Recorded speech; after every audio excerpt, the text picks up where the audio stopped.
Olá, amigos. Esta é a edição de número 9 do programa Espiritismo Agora.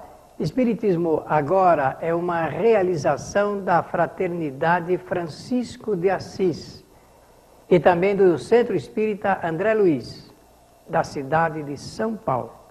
O nosso propósito é levar até a você os estudos da doutrina espírita de acordo com as obras fundamentais, ou seja, os livros de Allan Kardec, a codificação do Espiritismo. Hoje nós vamos falar sobre a revelação espírita, um tema que vai trazer para nós profundas reflexões sobre a vida. A base deste estudo é, conforme eu disse, o livro chamado A Gênese. E na tela vocês estão vendo o rosto de capa do livro, como foi editado lá na cidade de Paris, em 1868, e no idioma português também. No capítulo número 1, no primeiro capítulo dessa obra, Kardec escreveu uma matéria intitulada Caracteres da Revelação Espírita. Nós vamos apresentá-la quase que integralmente a você e fazer um convite para estudá-la. E com isso nós estamos atendendo a todos os que nos escreveram pedindo informações a respeito deste tema. Allan Kardec foi um profundo questionador.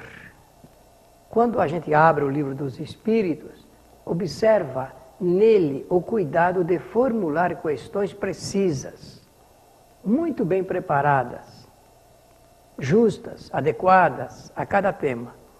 Então, Allan Kardec, ao adentrar para este tema, faz alguns questionamentos. O primeiro deles é esse aqui. O Espiritismo é uma revelação? Se ela é autêntica, isto é, se ela é verdadeira, se ela está sustentada em algo que possa ser devidamente comprovado. Outro ponto a ser considerado, que Allan Kardec levanta logo no início desses questionamentos, lembre-se que eu falei agora mesmo que ele foi um questionador profundo, é se a revelação espírita ela é teológica, isto é, se ela é só uma revelação divina ou se ela também é uma revelação humana. Outro questionamento é este: a quem essa revelação foi feita, isto é, qual o seu público, destinatário.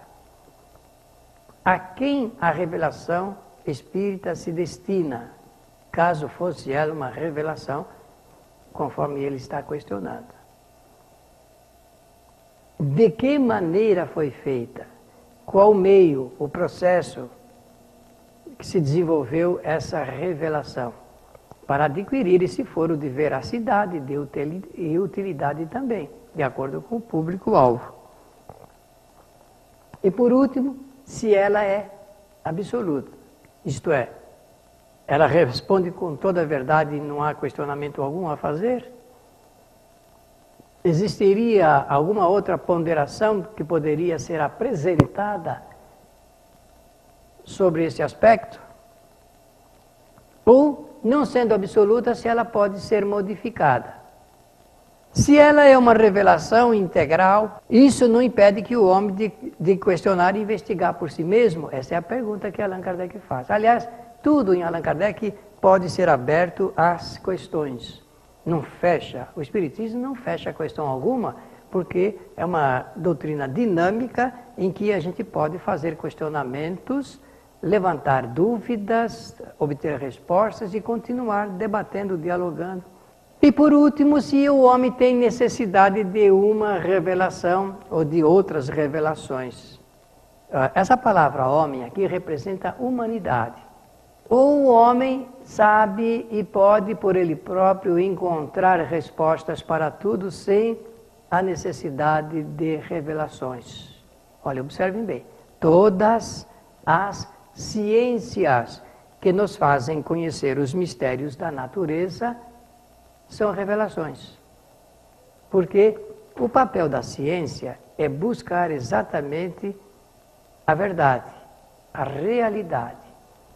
E diante do fato concreto, que lei oculta explica aquele fato, aquele evento ou aquele chamado fenômeno. Esse é papel da ciência. Os antigos, civilizações antigas, acreditavam que o universo era constituído de água. Hoje, nós sabemos que não é. E se sabemos que não é, significa que as informações, os esclarecimentos, as orientações que foram traçadas pelas ciências foram revelações sobre esta matéria. O universo não é constituído de águas. Quando os espíritos apresentam para Allan Kardec a teoria espírita das leis naturais, estão passo a passo desdobrando um conhecimento novo sobre as leis prioritárias. Aqui na tela nós estamos vendo as que nós consideramos indispensáveis em termos de conhecimento espírita.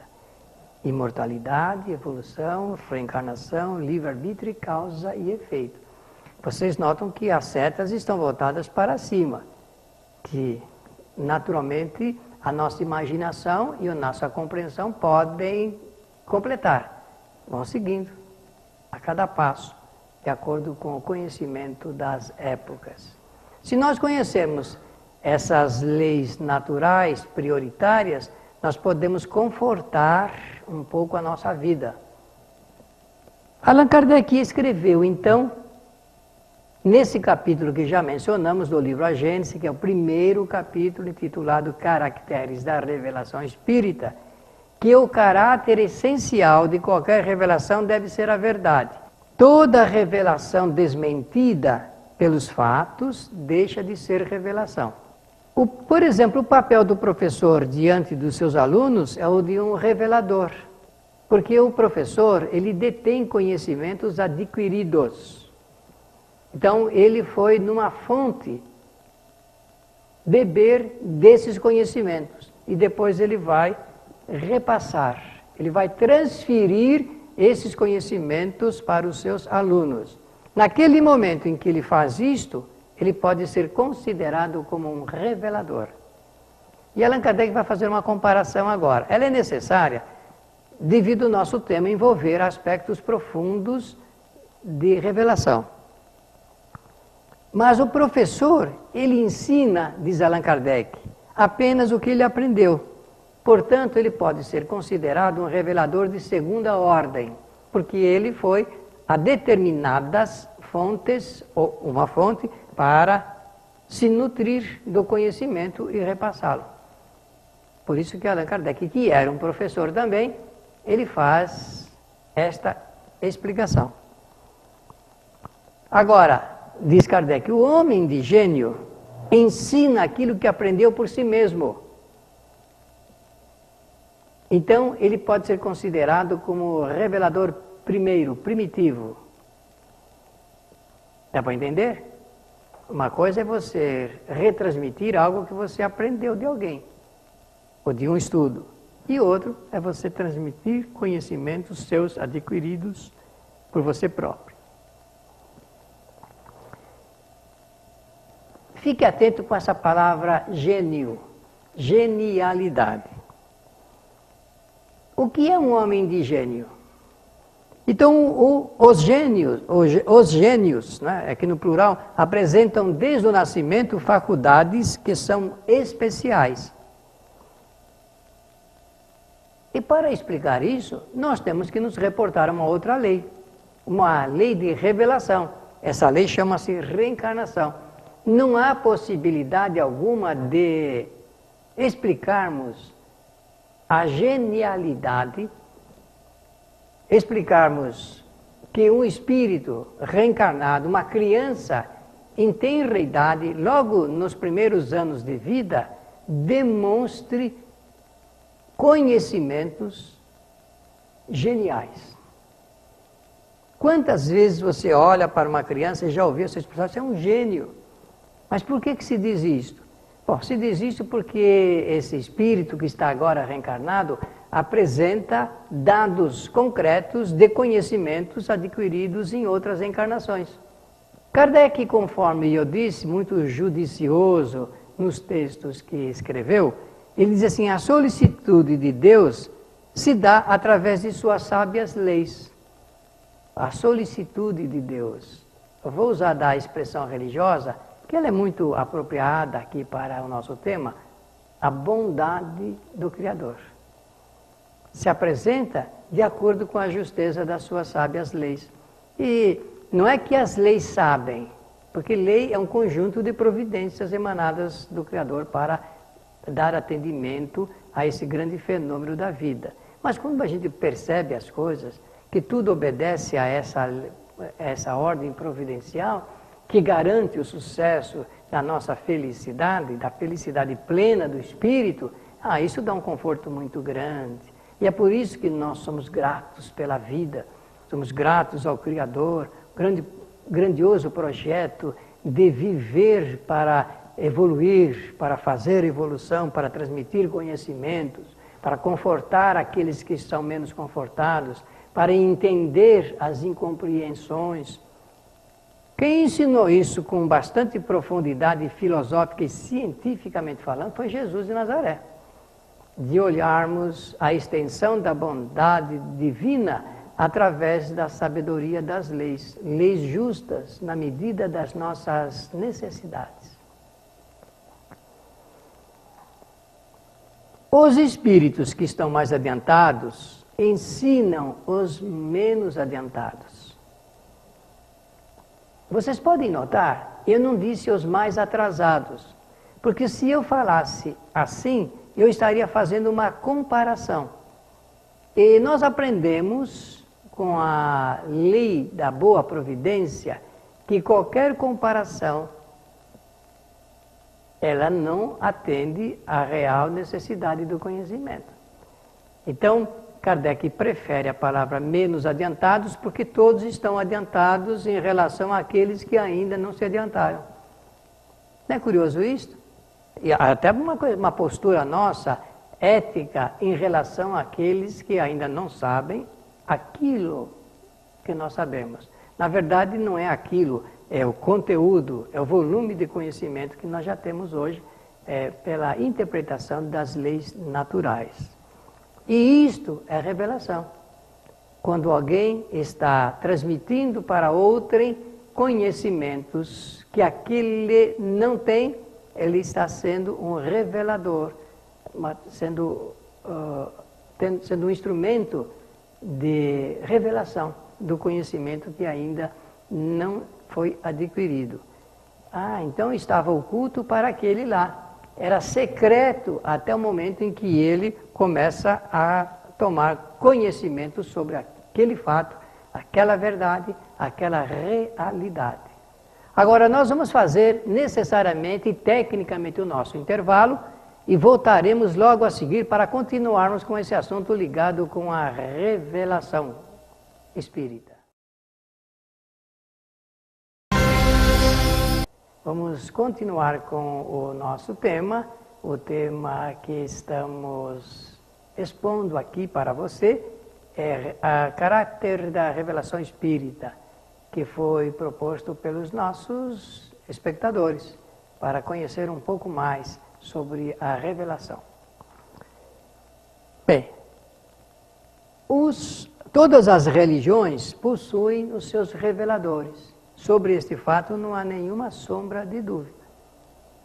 O elemento que trouxe o que estava oculto através de informações.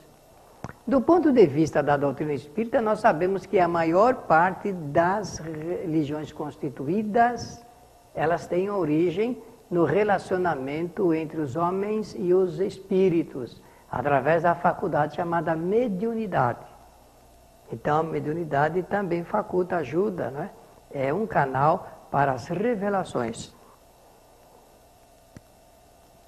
E todas as religiões, ou quase todas, apesar de erros de suas doutrinas, agitam o pensamento do homem, fazem o homem pensar.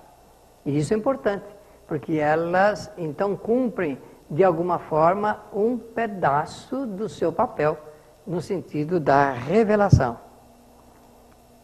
Esses gênios surgem de séculos em séculos como estrelas brilhantes, quando são tidos como reveladores. Tanto faz do ponto de vista religioso, como de ordem científica. Kardec diz que a genialidade cintila aí durante o tempo em que eles se apresentam para a história da humanidade. E faz isso para ensinar o que aprenderam em vidas anteriores. Existem, então, dois aspectos da revelação. Ou em termos de caráter, ou característica da revelação, que pode ter um caráter científico ou que pode ter um caráter de ordem moral. Moral já envolve aí, filosoficamente, a própria religião. E esta via da revelação, ela é sempre de mão dupla, porque tanto a revelação científica influi na revelação moral, como a revelação de ordem moral também influi na revelação de ordem científica. Os espíritos, isto é, os homens que estão fora da matéria, que estão em estado de erraticidade, através de outros homens, chamados de médiuns intermediários, podem trazer novas revelações. A revelação espírita, ela tem um conteúdo dentro de circunstâncias e necessidades, sobretudo em momentos que partem desde o instante em que ela apareceu, em meados do século XIX. A revelação espírita, ela revela que os espíritos formam uma multidão invisível em nosso meio. Olha que notícia interessante. O Espiritismo diz que nós vivemos em meio a várias influências de espíritos desencarnados.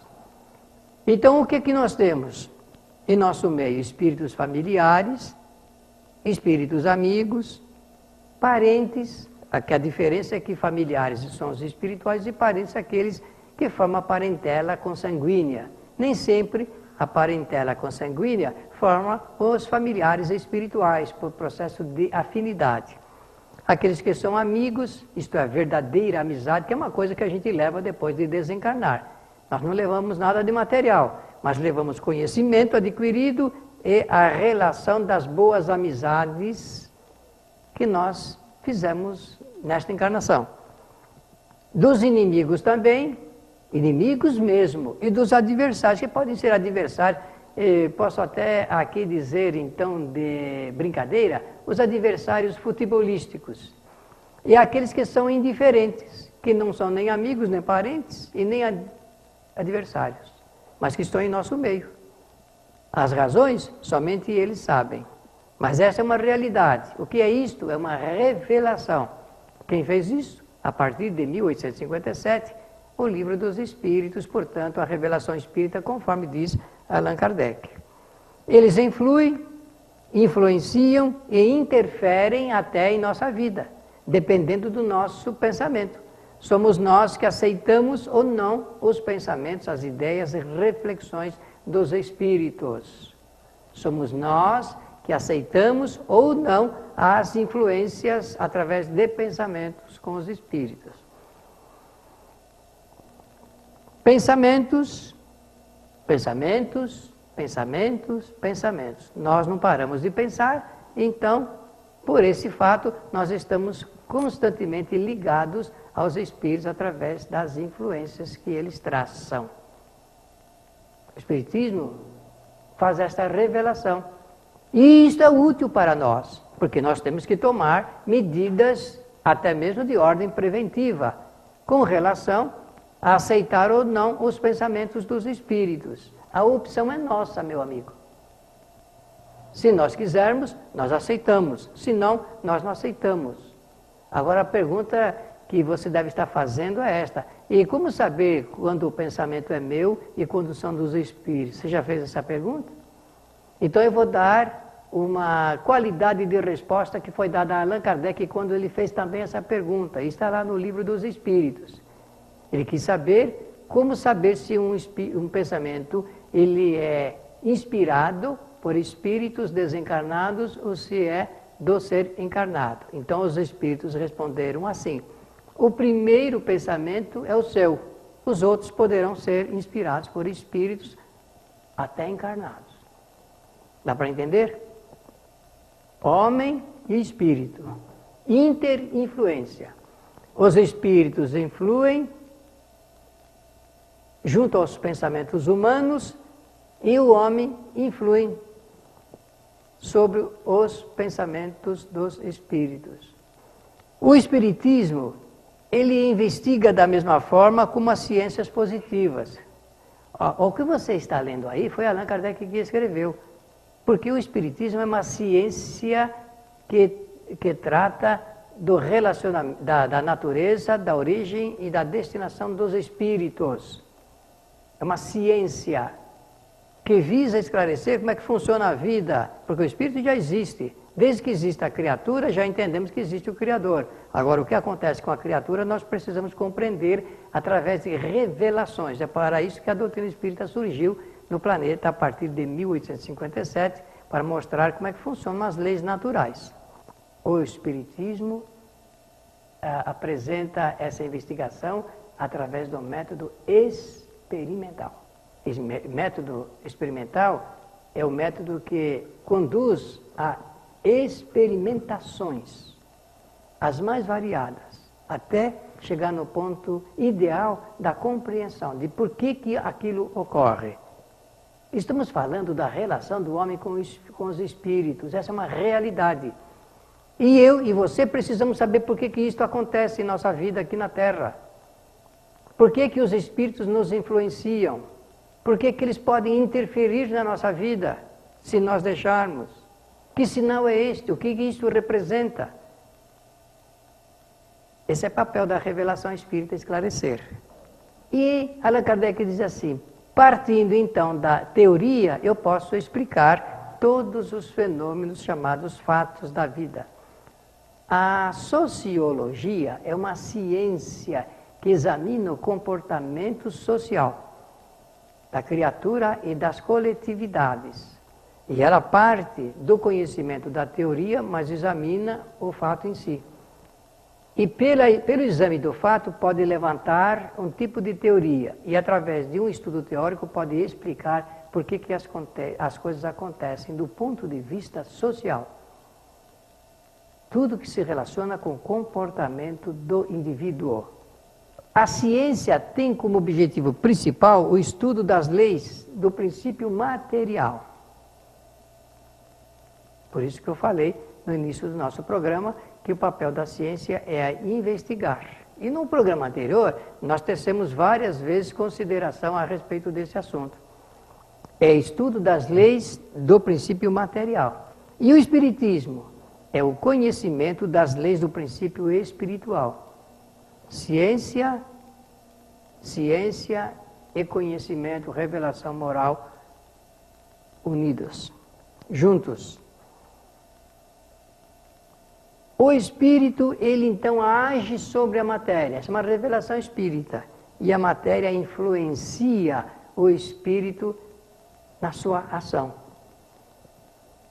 Por isso que se diz que a matéria é um obstáculo ao espírito, que quando está encarnado, o indivíduo não lembra de encarnações anteriores, que ele está ali limitado ao corpo, que não consegue se ampliar em termos de lembranças, em termos de vontade de fazer as coisas, tudo isso está ligado intimamente. O espiritismo, então, e a ciência se completam. O espiritismo contribui com o conhecimento da ciência naquilo que lhe falta a respeito da origem espiritual e a ciência ajuda o espiritismo a entender, analisar os fenômenos do comportamento, até mesmo físico. Ambos se completam. Não existe antagonismo entre o espiritismo e a ciência. Existe uma compreensão da doutrina espírita em relação às realidades apresentadas pela ciência e, obviamente, colabora ele para que a ciência avance cada vez mais no processo de informação. O espiritismo, agora, para terminar a revelação espírita, não estuda e nem pratica magia e nem feitiçaria, nem magia branca e nem magia negra, e nem a chamada feitiçaria. Isso não é objeto da revelação espírita. O Espiritismo revolucionou o conceito sobre a realidade do espírito. Parece que isso já ficou bastante claro aqui no nosso programa. A generalização desse conhecimento modificará nos costumes, no caráter e nos hábitos de toda a humanidade. Na medida que se desenvolve cada vez mais o conhecimento espírita, melhor o homem formará e conformará a sua vida de ordem social. E no futuro, o que nós teremos é o que Allan Kardec escreveu no livro A Gênese. O Espiritismo está sustentado em leis naturais e vai modificar o nosso planeta através do conhecimento que ele apresenta sobre essas leis.